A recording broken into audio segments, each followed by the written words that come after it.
आ जाओ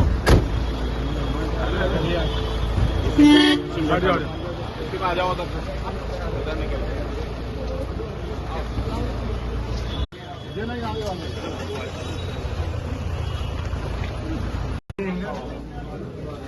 मार दिया।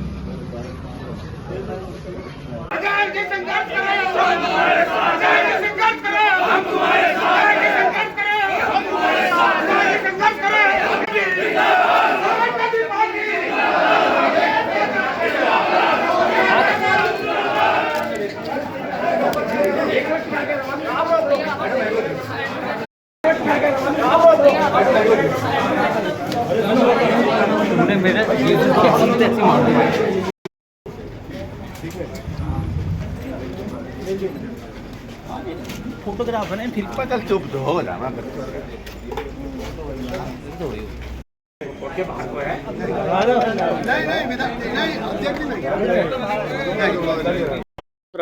मेरा नाम अब्दुल फहीम एडवोकेट। क्या अभी जो विधायक जी के लिए क्या एप्लीकेशन लगाई गई है, क्या बेल? एप्लीकेशन के लिए जो हमने 307 जो एक वो सिविल लाइन का था उसमें बेल मांगी थी और एक नौचंदी से 436 का उसमें बेल मांगी थी, क्योंकि दोनों सेशन ट्रायल हैं जी। तो यहाँ से बेल रिजेक्ट हो गई। कल जो है हम सेशन न्यायालय में लगाएंगे और वहाँ से जो डेट मिलेगी उस पर आर्गूमेंट करेंगे। कौन कौन सी ऐसी धाराएं हैं जिसमें बेल रिजेक्ट हुई है उनकी? नहीं, 307 है वो भी सेशन ट्रायल है, एक वो सिविल लाइन की है उसमें रिजेक्ट हुई है, एक 436 की थाना नौचंदी से वो रिजेक्ट हुई है, उसके लिए कल बेल लगाएंगे परसों देंगे। क्या 14 दिन के लिए भेजा है अभी? क्या नहीं, वो तो अभी अदालत आदेश करा है, आदेश है वो देखेंगे। फिलहाल उनका मेडिकल हाँ मेडिकल उनका हुआ, क्योंकि हार्ट पेशेंट हैं वो, पहले उनके बाल पड़ चुके हैं और अभी डॉक्टरों ने लिखा है कि ये हार्ट पेशेंट है और उनके कागजात वगैरह सब दाखिल किए गए हैं। जेल सुपरिटेंडेंट को लिख दिया गया, वो जो निर्णय लेगा उसके बाद उनका अस्पताल में भी जांच होगी और उन्हें एडमिट करा जाएगा। अस्पताल भेजा जाएगा उन्हें? बिल्कुल, ऐसा है कि जब हार्ट पेशेंट है तो भेजना उन्हें लाजमी है। Thank you. 93 2095 और 1995 और एक मुकदमा 323 2007 में, एक लिसाड़ी गेट, एक सिविल लाइन का, एक नौचंदी का था। दोनों में हमने लोअर कोर्ट में प्रार्थना पत्र प्रस्तुत करा। एक 436 का था जिसमें 10 साल तक की सजा है, एक 307 का था जिसमें 10 साल से लेकर उम्र कैद की सजा। अवर न्यायालय जहां रिमांड बना उन्हें पावर नहीं थी कि वो जमानत दे सके। हमने जमानत पर प्रार्थना पत्र प्रस्तुत करा जो माननीय न्यायालय द्वारा हमारे प्रार्थना पत्र को निरस्त कर दिया गया।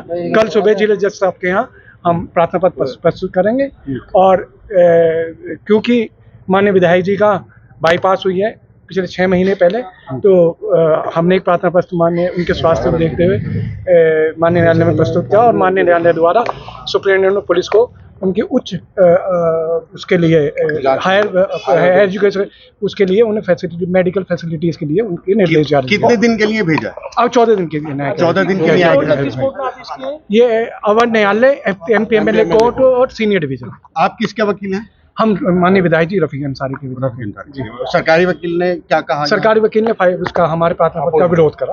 अच्छा, आपने जो हमने नहीं, हम इसलिए तो हमने तो यही कहा कि निर्दोष है। एक जो मुकदमा है 323 2007 उसमें, उस मुकदमे में 2008 में फाइनल रिपोर्ट आ गई थी और उसमें जो दूसरे पक्ष था उसने प्रोटेस्ट फाइल करी थी और स्वयं सो मोटो माननीय अदालत द्वारा उसमें संज्ञान लेते हुए उसमें स्टेट संज्ञान लिया नहीं, वो दूसरा मुकदमा वो 293 95 मतलब एक लिसाड़ी गेट वाला अपनी तरफ से, लिसाड़ी गेट नहीं है कोई भी, एक नौचंदी और एक सिविल लाइन वाला अपनी तरफ से नहीं, नौचंदी नहीं, वो सिविल लाइन का था। नौचंदी में तो आज था ये नौचंदी पुलिस पकड़ के लाई, उसका पूरी बात तो पता था। नौचंदी में वो जो था, नौचंदी में वो खो में कोई आग लगी थी, उसमें उसमें किसी व्यक्ति द्वारा मुकदमा लिखवा दिया गया था।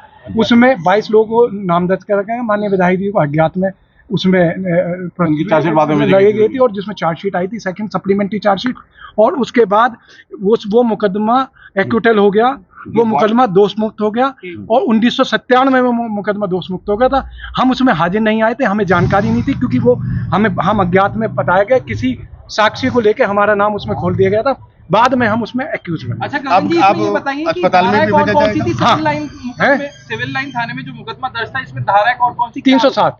अच्छा, 307 और मेजर नौचंदी वाले? सेक्शन। नौचंदी में 436। 436। अब उन्हें अस्पताल भेजा गया या कहाँ? नहीं, अब उन्हें जेल भेजा गया। जेल से सुप्रिंटेंडेंट को आदेश दिए हैं कि उनका वहां पर स्वास्थ्य परीक्षण कराकर, और हो सकता है कि उन्हें मेडिकल भेज दिया जाए। Thank you. क्या आज रहा, क्या अदालत ने आदेश दिया है? आदेश न्यायालय ने न्यायिक अभिरक्षा में भेजने का आदेश दिया है और न्यायिक अभिरक्षा में भेजे गए हैं। कितने दिन की न्यायिक अभिरक्षा में 14 दिन का न्यायिक अभिरक्षा होता है। अच्छा, क्या ये नौचंदी का मामला है, वो धारा 436 और 147 का, उसी मामले में वो भेजे गए। आपकी तरफ से क्या तर्क रखा गया और विपक्ष जो दूसरा वकील है उनकी तरफ से क्या तर्क रखा गया? हमारी तरफ से ये तर्क रखा गया कि ये मामला 28 साल से पेंडिंग रहा है, वो उपस्थित नहीं हो रहे हैं। माननीय उच्च न्यायालय ने भी आदेश दिया है, उसके कंप्लायंस में इनको न्यायिक अभिरक्षा में भेजा है। अब भेज दिया गया। अच्छा, कुछ स्वास्थ्य का भी हवाला दिया उन्होंने स्वास्थ्य का हवाला दिया, जिस पर माननीय न्यायालय ने जेलर को आदेश किया कि जो नियमानुसार जो इलाज है उनको मुहैया कराया जाए। जेल मैनुअल के अनुसार जो भी हो वो किया जाए। Thank you.